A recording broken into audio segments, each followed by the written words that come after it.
tahlilan misalnya. Bedanya NU Muhammadiyah kan cuma harokat ya. NU pakai nasab, Muhammadiyah pakai rofa. Muhammadiyah jadikan isim, NU menjadikan masdar. Halala yuhallilu tahlilan. Nasab harokatnya fathah. Orang Arab tuh kan kalau bilang nasaba, dia katakan nasabar rajulu asahu alal ardi. Orang Arab tancapkan tongkatnya dengan kuat sehingga tak goyah. Harokatnya fathah membuka sesuatu. Jadi kalau tahlilnya menggunakan metode NU, tahlilannya mayatnya jadi jenazah, masuk sudah ke alam kubur, nasaba, lalu untuk memberikan Fatihah dan turunannya dibuka, kemudian menggunakan skema tahlilan.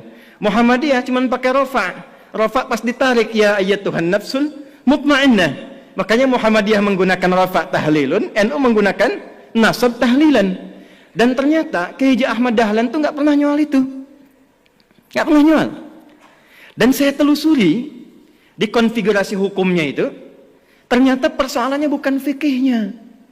Ada kasus di kalangan masyarakat ingin menyelenggarakan tahlilan, ternyata tak punya materi, sehingga dia harus berhutang kepada tetangganya untuk mewujudkan tahlilan itu. Maka keluarlah pertimbangan, kalau tak punya uang jangan dipaksakan sehingga berhutang. Bukan masalah tahlilannya, cuman memang babnya belum selesai. Kalau memang tak punya uang, kenapa Anda tak pinjamnya atau berikan saja? Kan tuntas babnya gitu ya. Jadi saya kira ada turunan-turunan informasi yang dari atas itu, yang di kalangan elit sudah selesai, ke bawahnya itu tak sama. Kunut misalnya, di Muhammadiyah itu nggak mempersoalkan kunut. Saya belum pernah temukan ada orang Muhammadiyah di Majelis Tarji menfatwakan kunut bid'ah, tak ada.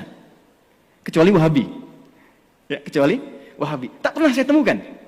Bahkan fatwanya yang terjadi ketika ada imamnya kunut yang di belakang mengaminkan, ketika imam di depan pun tak kunut, yang di belakang tak usah sujud sahwi. Jadi tataran konsep di atas itu sudah selesai. Nah, apa yang menyebabkan ke bawah itu tidak tuntas kemudian? Ya, informasi-informasi ini saya kira belum tampilnya dan disemarakkannya dakwah-dakwah seperti Gus Bah, Gus Koyum. Di Muhammadiyah ada kami, ada teman-teman yang lain. Nah, saya mungkin sarankan di semua turunan ke PWM, PWNU sampai yang ke bawah, itu yang difasilitasi untuk muncul. Karena problemnya di luar negeri itu antara faqih, alim, mufti, muballigh, da'i itu jelas. Saya usia 26 tahun, di Libya diangkat jadi amin khutbah.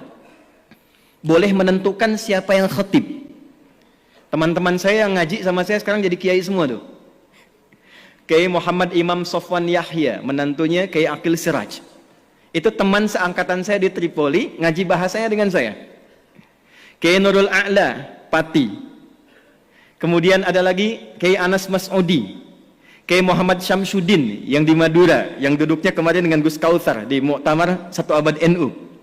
Kemudian ada Kiai lagi yang dari Pati, Solah Ulaya. Kemudian ada lagi Tian Kamaluddin. Itu teman-teman kita. Pulang dari Tripoli, kita satu generasi membangun kesepahaman, itu kalau dakwah semua sampai.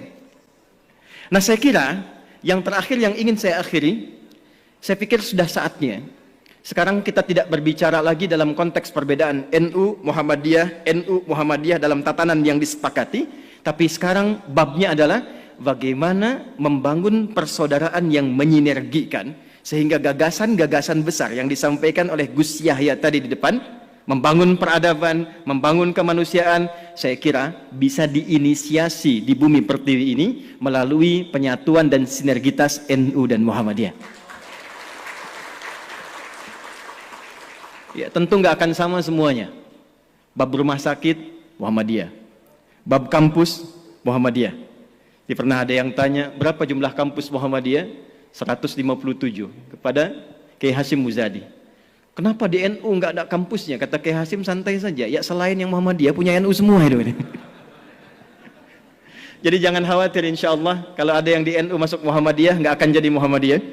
Yang di Muhammadiyah bisa sekolah ke NU. Kalau semua kita saling mengisi, besok-besok insya Allah yang satu lalaran alfiyah, yang satu CDEF GABC. Yang ini kalamuna lafdun mufidun kastaqim wasmun wa fi'lun thumma harfunil kalim wahiduhu kalimatun wal qawlu am wa kalimatun biha kalamun qad yu'am bil jarri wat tanwini wan nida wa al musnadin lismi tamizun hasal bita fa'alti atat wa ya if'ali wa nunik balana ismun yamjali. Yang ini CDF GABC, GABC DFIS G, DFIS G ABCIS D, ABCIS D FIS A, FIS ABCIS dis E, BCIS dis E FIS gis ais B, FIS ais B cis dis ais FIS, cis dis ais FIS gis ais bis cis.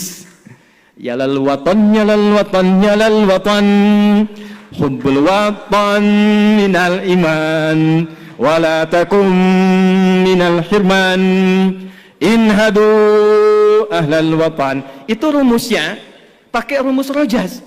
Mustaf'ilun, mustaf'ilun, mustaf'ilun, mustaf'ilun, mustaf'ilun, mustaf'ilun. Itu 16 rumus di bahar, Pak.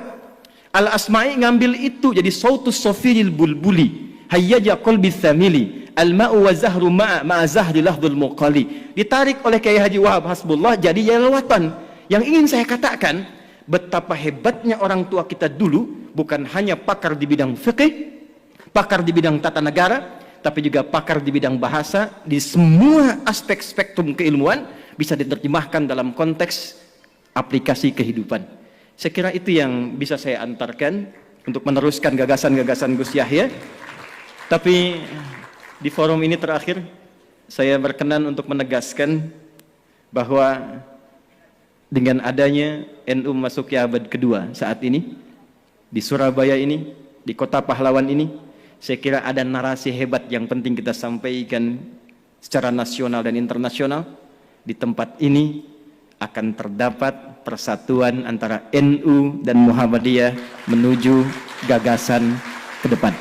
Terima kasih Pak Zul yang telah memfasilitasi. Mudah-mudahan beliau senantiasa sehat, mencerahkan, dan gagasan Islam tengahnya saya kira itu sangat luar biasa dan boleh kita kaji untuk ke depan. Kita tunggu masukan-masukan dan ide-ide cemerlang inspiratif dari para pembicara kita. Semoga keberkahan menyertai kita semua. Terima kasih untuk semuanya. Wallahu muwaffiq ila aqwamit thariq fastabiqul khairat. Assalamualaikum warahmatullahi wabarakatuh.